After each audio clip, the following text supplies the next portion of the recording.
Have you ever looked into the sky, thought about how small we are compared to our natural surroundings? Imagine a creature smaller than a quarter that keeps our entire ecosystem in check, despite its minuscule size. Ants have been around for millions of years, thriving on the environment that surrounds them. I have researched ants through the National Science Foundation, as well as other credible video and written sources.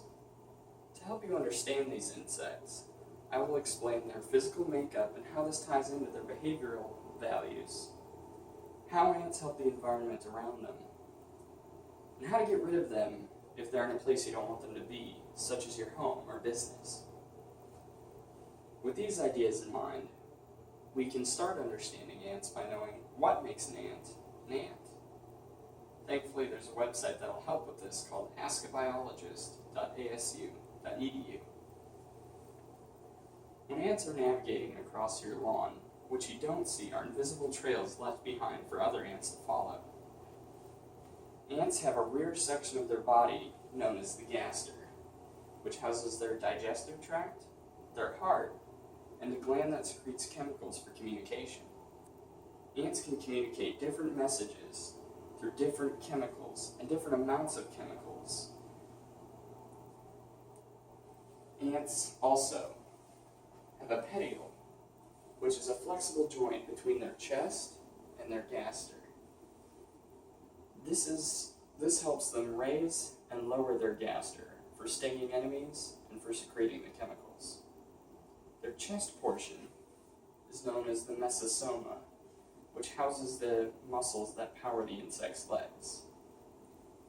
Ants have very quick movement in their legs, which allow for fast travel along a surface. Their legs are long, with clawed feet for grip along multiple semi-porous surfaces. An ant's head has many sensory organs that allow it to carry out its daily functions. There are 3 little dots on their forehead that are known as ocelli. These are organs that detect the sensitivity of light. Their antennae allow them to smell, taste, and feel objects for identification. For severing plants from stems and for holding objects, ants have strong jaws known as mandibles. They can control these mandibles with extreme precision, allowing them to delicately hold an item as not to harm it in any way. Now that we understand the physical makeup of an ant and its behavioral values, we can see how their work positively affects the environment around them.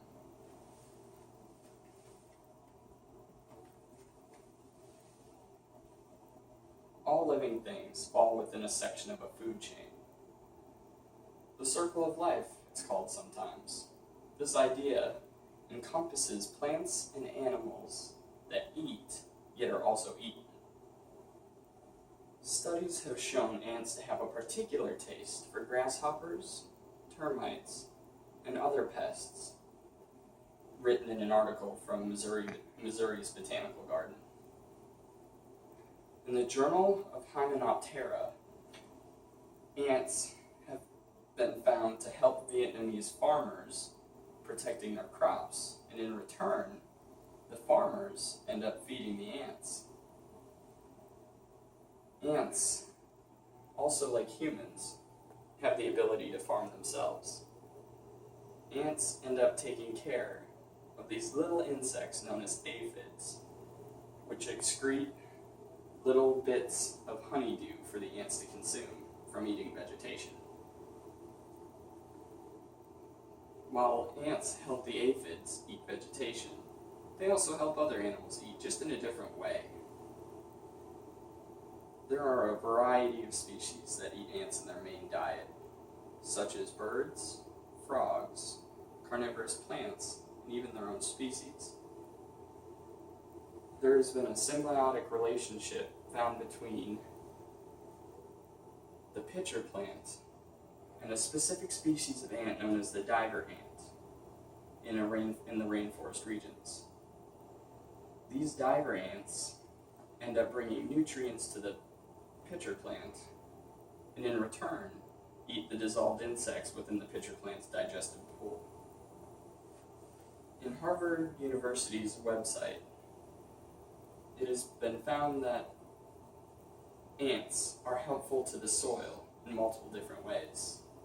Ants end up bringing water and air into the soil, which ends up helping roots in the long run. When ants travel through the earth, they also eat harmful matter that helps speed up the process of soil enrichment. These insects also have a tendency to take seeds far away from where they were dropped and eat the outside of them, so that when water hits them in their burrows, it ends up helping the entire environment with their dispersal of vegetation.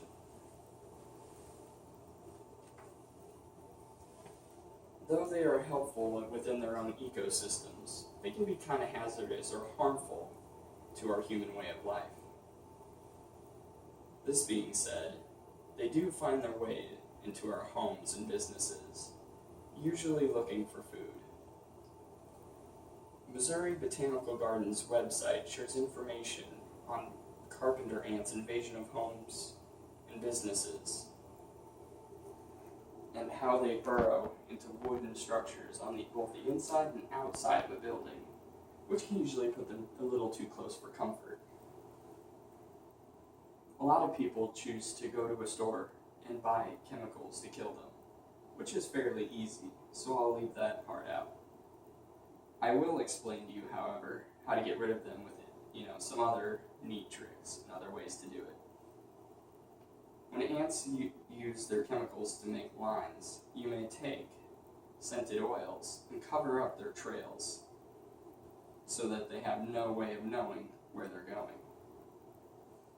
You may also lure them away with food slowly but surely by each day checking on an item of food and moving it further away from your home or business, and they will eventually follow that food. With the significance of the presence of ants in their environment, seeing as though they're in so many environments or ecosystems around us, we can tell that as a whole, they are helpful to our ecosystem. And right now the population is holding. We continue to monitor them. And if we poison them more than we do now, they may end up